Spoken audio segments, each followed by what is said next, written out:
जाऊंगा। जिस समय सागर का मंथन हुआ तो उसमें से दो देवियां निकली थी। एक देवी का नाम था नंदिनी और दूसरी का नाम था लक्ष्मी।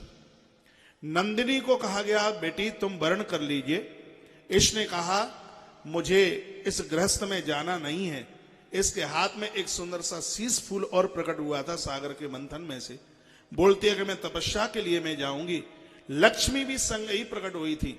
लक्ष्मी का वर्ण नारायण ने किया, ये तो आप सबको पता है। उस समय नंदिनी ने कहा कि सुंदर शीश फूल मेरे हाथ में है। नारायण के सामने लक्ष्मी को कहा, बहन इसको तुम ले लीजिए।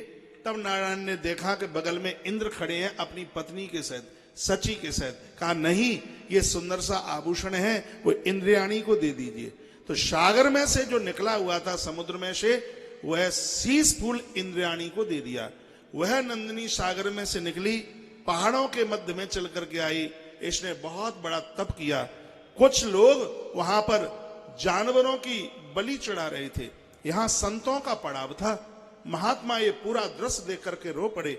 उनकी आंख में आंसू आ गए। तो प्रतिमा फाड़ कर मां भगवती जगदम्बा प्रकट हो गई।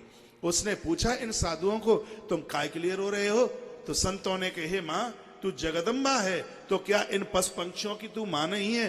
तेरे दरबार में इतनी बड़ी हत्या हो रही है, हमें कष्ट हो रहा है। तब उस मां ने कहा, आज के बाद में मेरे दरबार में कभी कोई हिंसा नहीं होगी, मैं वैष्णव धर्म को स्वीकार करती हूं। तब महात्माओं ने कहा, हे मां, यदि तू वैष्णव धर्म को स्वीकार करती है तो दुनिया के लोग तुझे माता वैष्णो देवी के नाम से जानेंगे। वही देवी आज पहाड़ों के मध्य में माता रानी वैष्णो देवी के रूप में जानी जाती है, जो प्रकृति के तीन रूप हैं, महाकाली, मां लक्ष्मी, महासरस्वती। आज भी आप देखेंगे तीनों पिंडियों का वहां दर्शन होता है।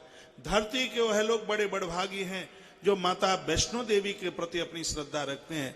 मां जगदम्बा की 51 पीठ धरती पर प्रकट हुई हैं, लेकिन यह अद्भुत, यह 52 नंबर की यह पीठ है जो कि आज कलकाल में बड़े प्रत्यक्ष रूप से भक्त लोग उसकी आवाहनता करते हैं।